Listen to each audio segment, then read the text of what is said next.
Appreciate all you guys here. I'm Vishal, and I run sales and partnerships for Essentially Sports. And I like to think of us as Bleacher Report meets Twitter. So we cover 14-plus major U.S. sports, every angle from your athletes to your teams. But we're also really good at capturing trends, right, and how that matches pop culture and sports. And I think that's a super relevant topic for you guys as you guys introduce yourself, but also your teams are super relevant to the cities that you represent. So, Adam, Nathan, if you guys want to give a little intro.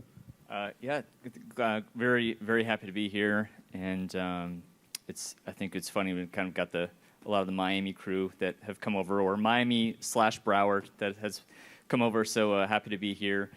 Nathan Krum, I originally Pennsylvania, and spent, after graduating from college, and came down to Charlotte, North Carolina for 10 years and kind of dabbled in both.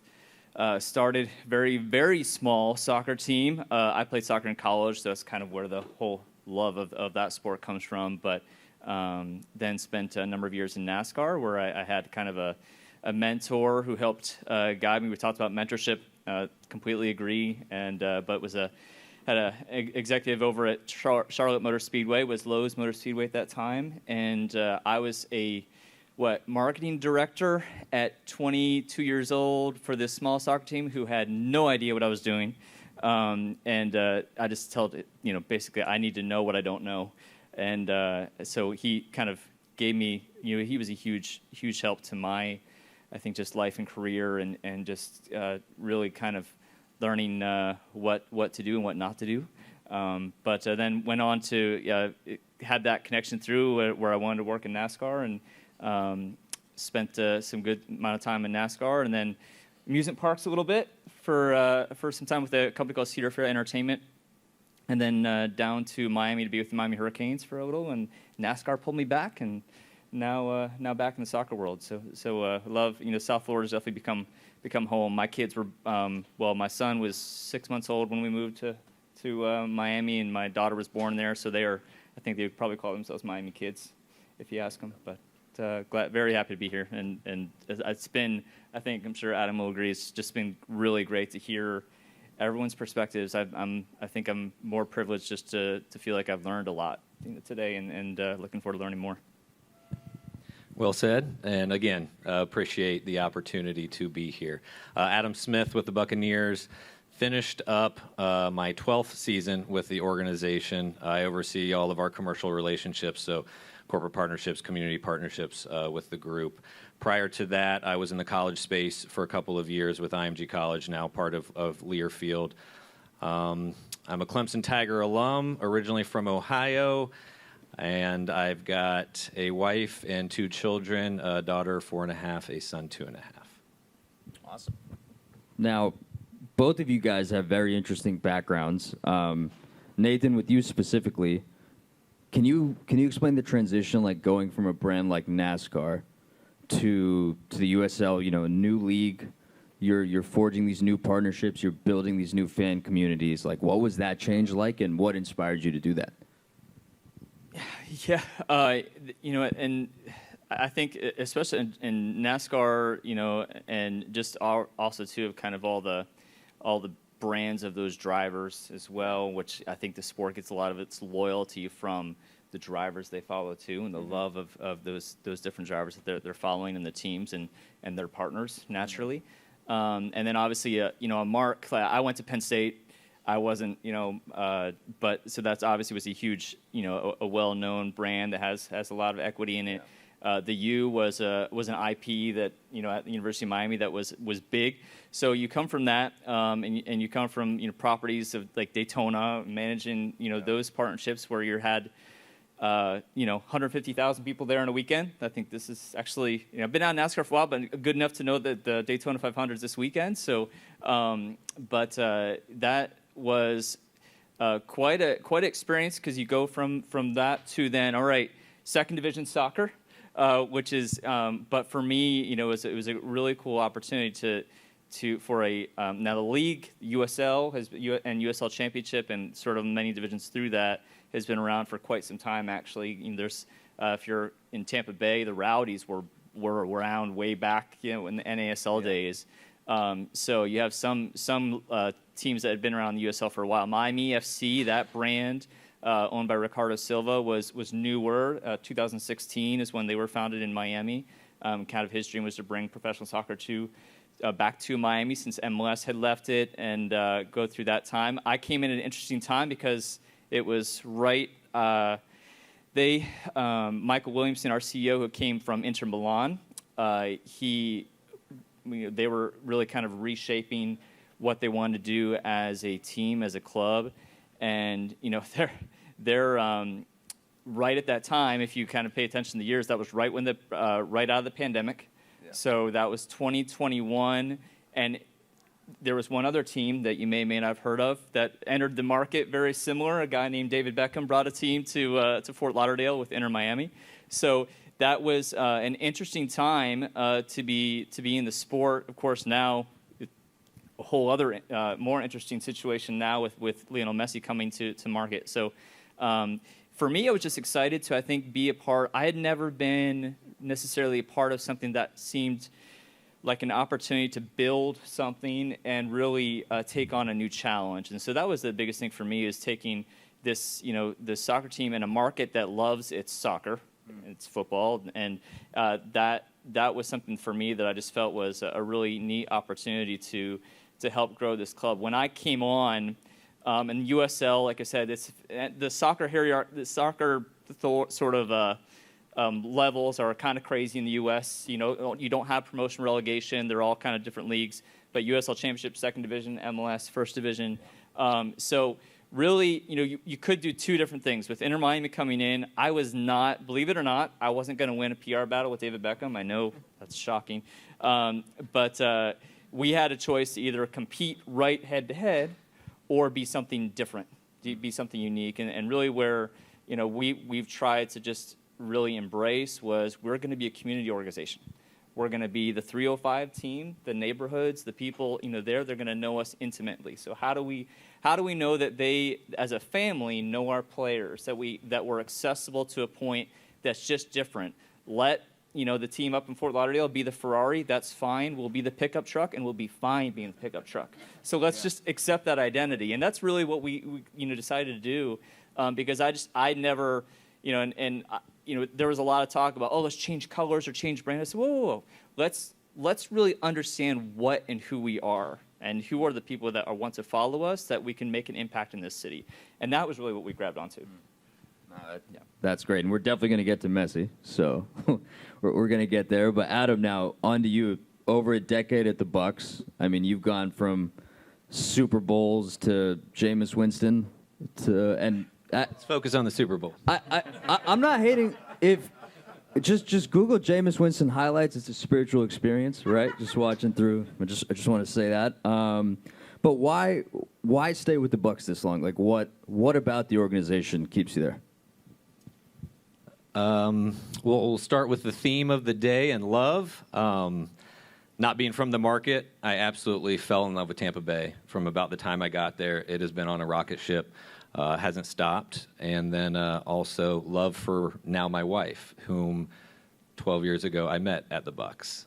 So those two things, and I used to shy away from that story. Now I've embraced it, obviously worked out, so it's a lot easier to articulate now. But love the market. My wife loves this space, so that made that part easy. And then just organizationally, they've made it easy for me. Starts with ownership, commitment, and consistency. Yeah. Commitment-wise, 6 years ago now, but they put $200 million of their own money into the stadium. They max out our player caps, year in, year out. We live in a beautiful facility across the street, which, unlike college sports where it's almost an arms race of facilities because you're recruiting, athletes have a choice. Professionally, you sign the contract with us, good facilities, bad facilities, whatever that looks like, you're going to play for that entity. So I think their commitment to the organization has given us a narrative and a story to tell. Consistency, few anecdotal examples there. Number one, consistency just in ownership. The Glazer family's owned the team for over 25 years now, but also consistency in how they've managed that. One easy example for everyone is traditionally in sports, You make the playoffs, you pay for the playoffs. A partner, Hertz, would pay an uptick for our success. We don't give a discount when we're struggling on the field. The Glazer family always looked at it, so why would we ask for an uptick when we're doing well? When we're doing well, it's going to make it easier, it's going to make it more fun, and we're going to enjoy that together.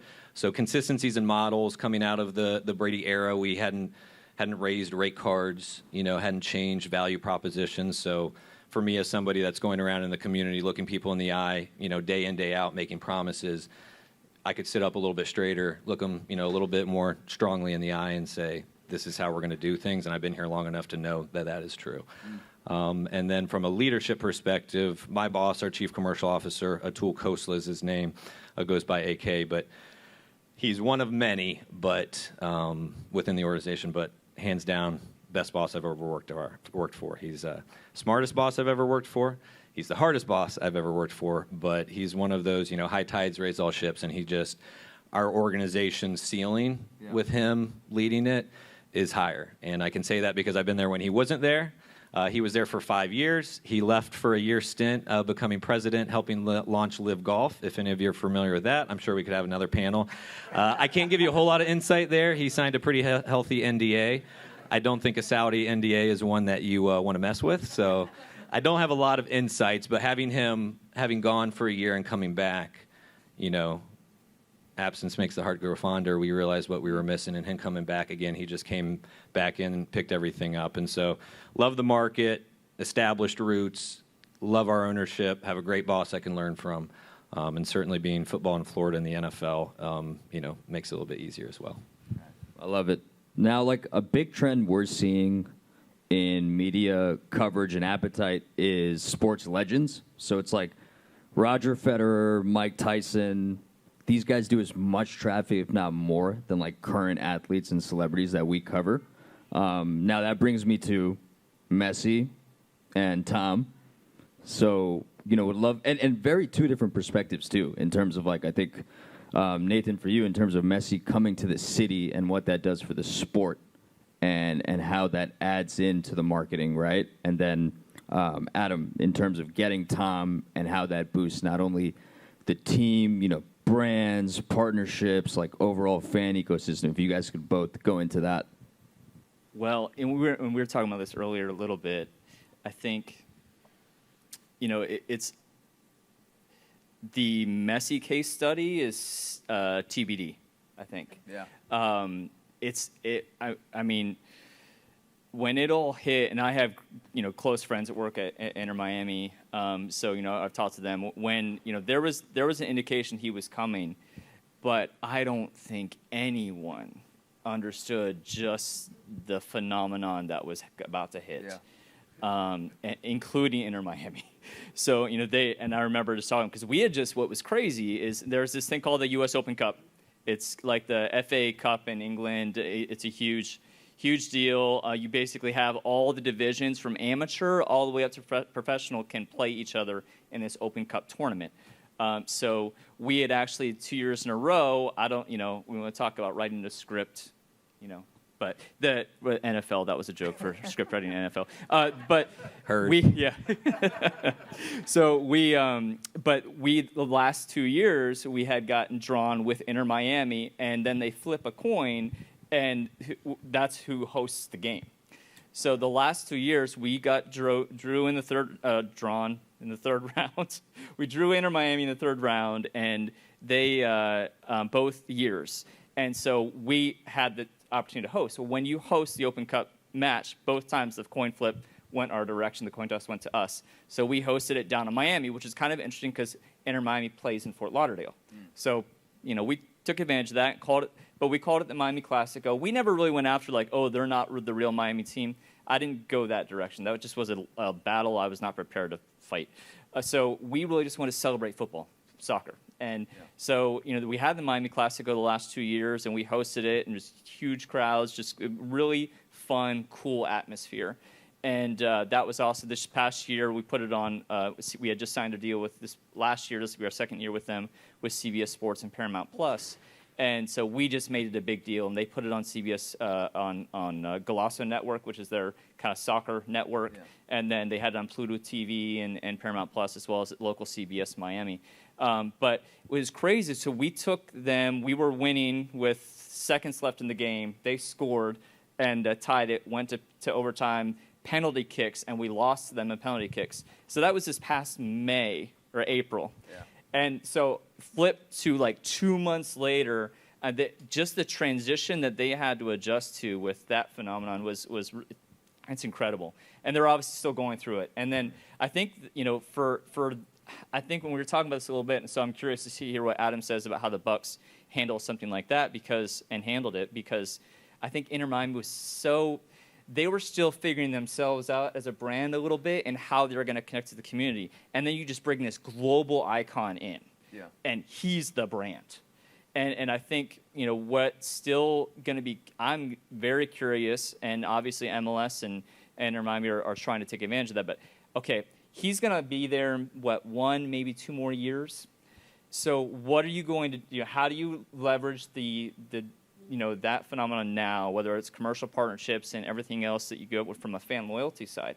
But then not necessarily for the people that are going to Hong Kong or Saudi Arabia that are coming to see him play when they're going on a big preseason tour, but in Miami, Fort Lauderdale, as that club, what are they going to do to leverage all the growth that they've had locally to contain that and make it sustainable in the future? That's what's going to be the real, and for Major League Soccer as well, because he was selling out stadiums wherever he's going, and he'll do the same there when they go on road trips this year. So that, I think we're all excited and curious to see how that goes for the league and for the sport. Remember, you have the Copa Americas coming here in the U.S. in the summer.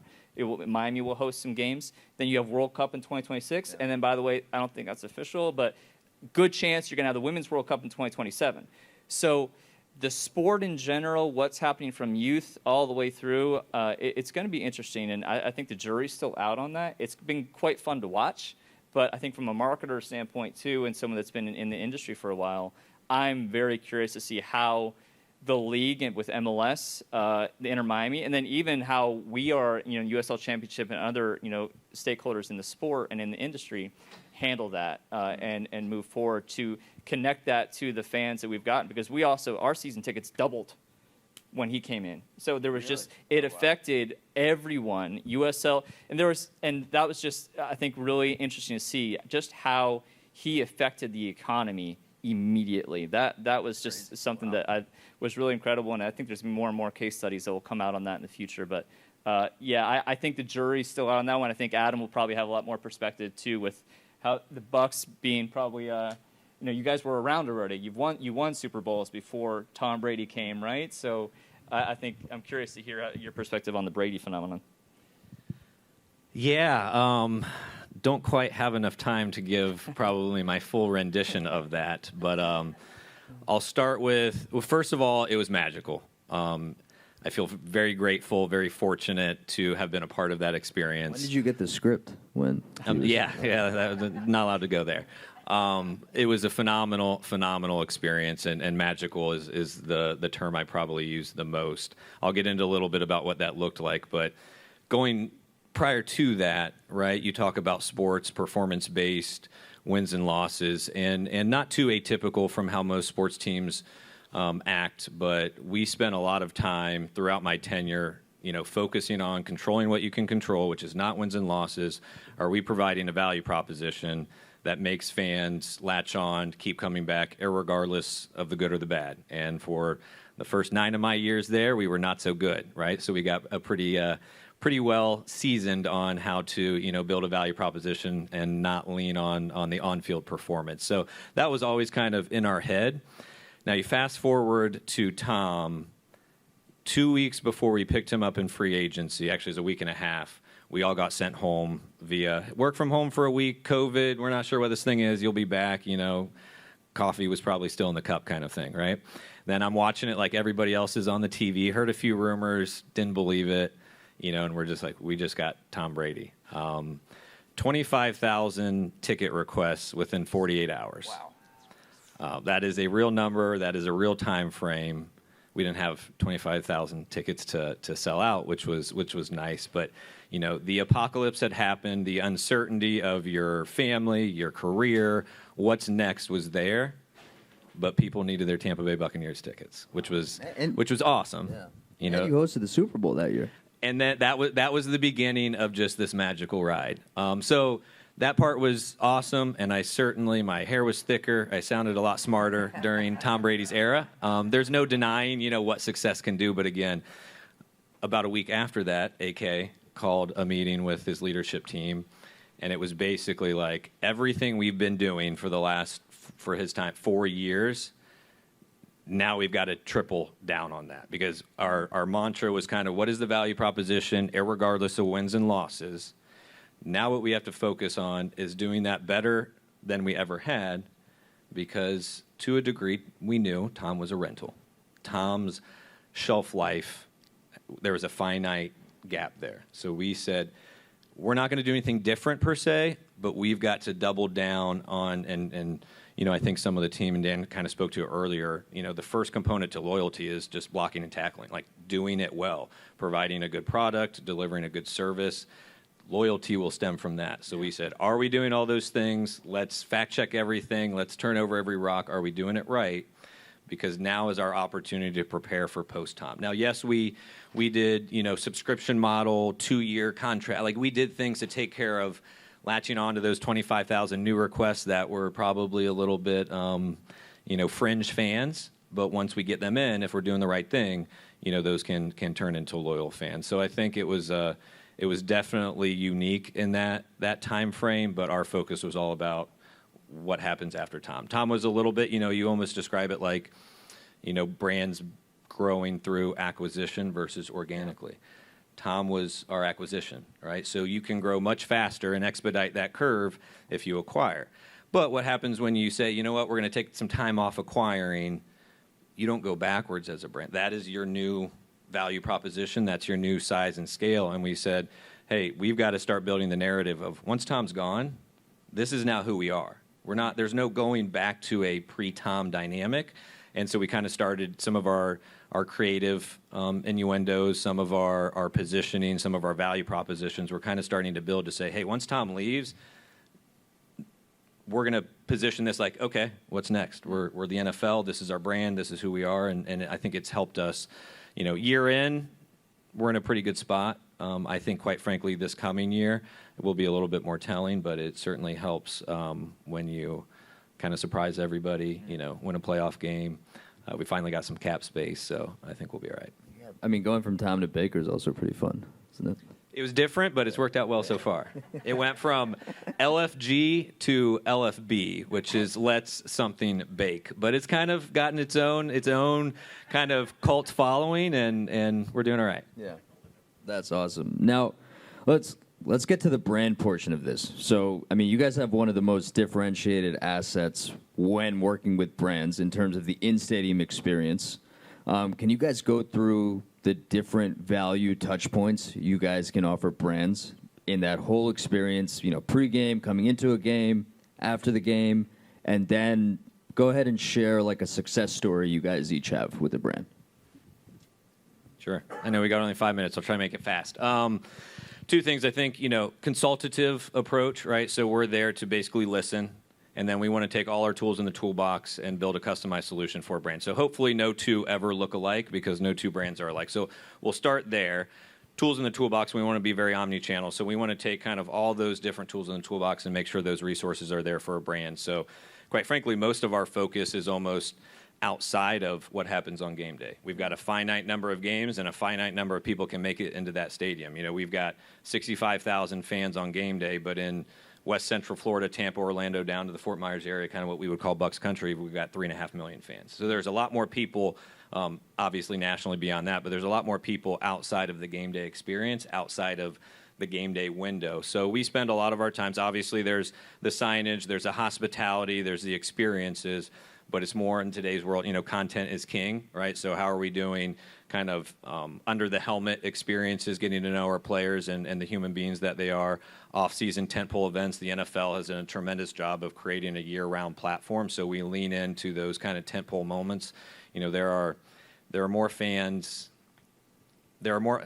This don't intend this to be a knock. There are more fans that go to our draft party, in the opposite window of the season than there are that go to, some baseball games in the marketplace. So, like, the NFL has just done a great job of creating the schedule. Schedule release has become an event. Yeah.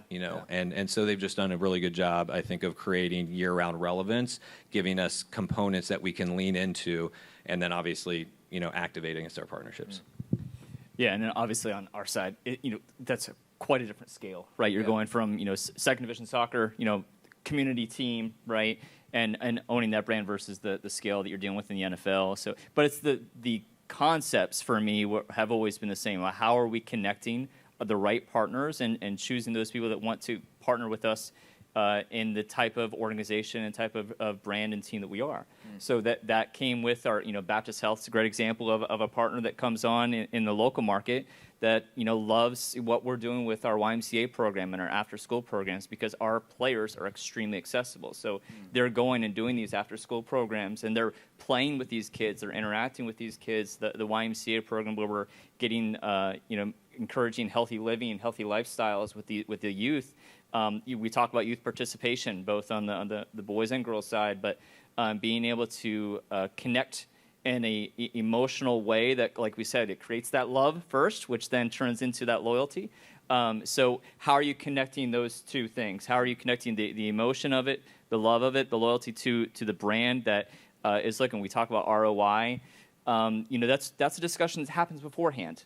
You're not like, oh, how did we do? No, we know what is expected at the beginning. What are our goals between us and Baptist Health or Helbus and some of our partners of making sure that we all understand exactly what we are, what our goals are, how we're going to connect those two. So when we get to the end of it, when we're talking renewals or we're talking how our year went or mid-year conversations, whatever it may be, sometimes it's monthly conversations, but just addressing how we want to get the results and the goals we had that we discussed when we started talking about how we could partner together. So that's from our side. It's much now. We've also had the global reach, but the national reach because of our CBS and Paramount Plus deal that does give us exposure beyond the Miami market to Sacramento and places like Louisville, Kentucky, Tampa, Pittsburgh, Albuquerque, New Mexico, Colorado Springs. So it's just different, understanding what they need, what their needs are, what they're looking for, and are they going to be the right partner for what we're doing as an organization and the type of team we are and the type of brand that we want to be. So it's the concepts are similar. It's just understanding what those goals are and what we're trying to do is a little different. Awesome. Now we got a minute, so if anyone has a question or two. Hi guys, my name is Sylvia. I'm in marketing for Hertz. I have a question regarding digital spaces post-pandemic. We saw how much sports was impacted by the pandemic and the reduction of the connection on one-on-one, and we had to make that shift to more streams and pretty much just having that interactive space. What stuck with the areas that you guys are in post-pandemic that you kind of are leaning into more within the digital world? Is there something that you find that you're like, wow, cool, we didn't do this before and we're going to continue to do it even if the pandemic isn't around, even though we don't have to do that anymore? Yeah, I'll go quick.